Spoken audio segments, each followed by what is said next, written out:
ఫైనల్గా ఒక ముక్క చెప్పండి, మీ పిల్లల పేరున మీరు డబ్బులు ఎత్తారా ఇరా? చెప్పండి.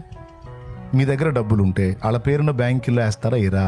వాళ్ళ పేరున ఆస్తులు కొంటారా కొనరా? కొంటా ఉన్నవాడు చేతులు ఎత్తండి.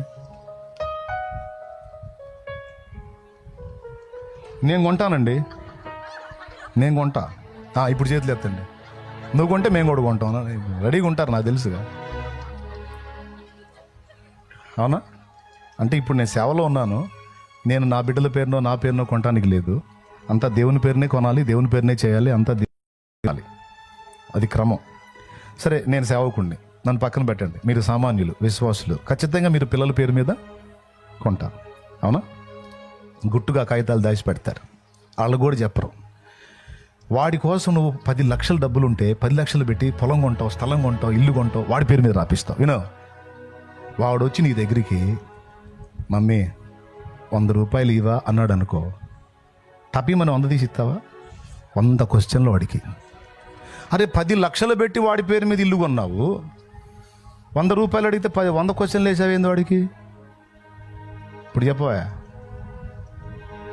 ఆ 10 లక్షలు ఏదో వాడికి ఇస్తే వాడు ఏదో చేసుకుంటాడు కదా. 10 లక్షలు పెట్టిన దాన్ని 10 లక్షలు పెట్టినోడివి 100 రూపాయలు ఒక లెక్క ఇస్తావా? ఎక్కబడి ఇస్తావా?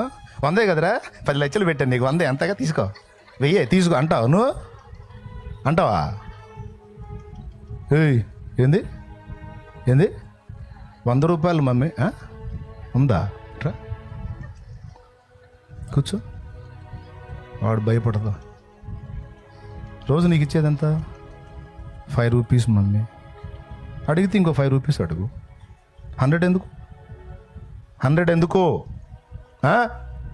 అంటే వాడికి సగం పని అయిపోయింది అప్పటికే.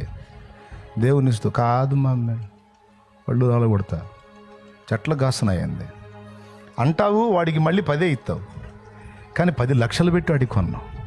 ఎందుకని ఇవ్వవు? నీ బిడ్డేగా, నీ రక్తం పంచుకు పుట్టిన బిడ్డేగా. అయినా వాడు అడిగాడని 100, 1000 ఇచ్చావనుకో, వాడు సర్వనాశనం అవుతాడని నీకు తెలుసు. అందుకే నీ దగ్గర పుష్కలంగా 10 లక్షలున్నా వాడికి 10 రూపాయలు మాత్రమే ఇస్తావు, ఎందుకంటే వాడి వయస్సు అది. అర్థమైందా? అదే వాడు నీ అంత అయినప్పుడు, ఫైనల్ నీ అంత అయినప్పుడు నీ దగ్గరకు వచ్చి మమ్మీ నాకు పైసలి అంటే, నన్ను అడుగుతావేరా పద్దాకల, ఆ తాళం ఆడుంది ఆ బీరువాలో, డబ్బులోనే పోయి తీసుకోపో, పద్దాకలు ఇంకేంది అని తాళమే వాడికి ఇచ్చేస్తా. ఎందుకు? ఇప్పుడు వాడికి ఎంత సమృద్ధి ఇచ్చినా వాడు పాడవడు. తాను నియంత్రించుకునే స్థాయికి వాడు ఎదిగాడు గనుక, దాని విలువ వాడికి అర్థమైంది గనుక తాళమే ఇచ్చి పడేస్తా. అదే వాడు ఆ ఎదుగుదలలోకి రాకముందు వాడి పేరు నువ్వు ఎంత డబ్బున్నా సరే వాడికి ఇవ్వను.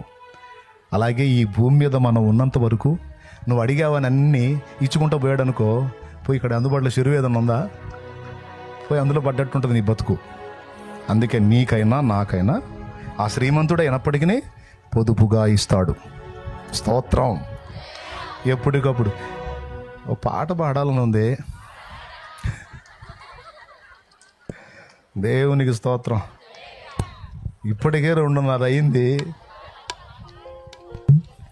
అవసరానికి మించి ఐశ్వర్యం ఇస్తే మనిషి కన్ను మిన్ను. కాబట్టి ఎంత అవసరమో అంతవరకు ఇచ్చుకుంటా నిన్ను నడిపించుకుంటూ వస్తాడు. నిన్ను ఏ టయానికి ఏ స్థాయిలో నిలబెట్టాలో ఆయనకి తెలుసు. కాబట్టి ఇక దేన్ని బట్టి నువ్వు కలత చెందాల్సిన అవసరం. నువ్వు ఈ సంతోషాన్ని ఇలానే మెయింటైన్ చేయి. అర్థమైందా? ఏదన్నా అవసరమైందనుకో, ఒకటే పాట. రేపు అవసరం ఉంది, ఇవాళ ఏం పాడతావు? దిక్కులేని వాడనో, అది కాదు. ఏం పాడతావు? నాకేమీ కొదువా నాదు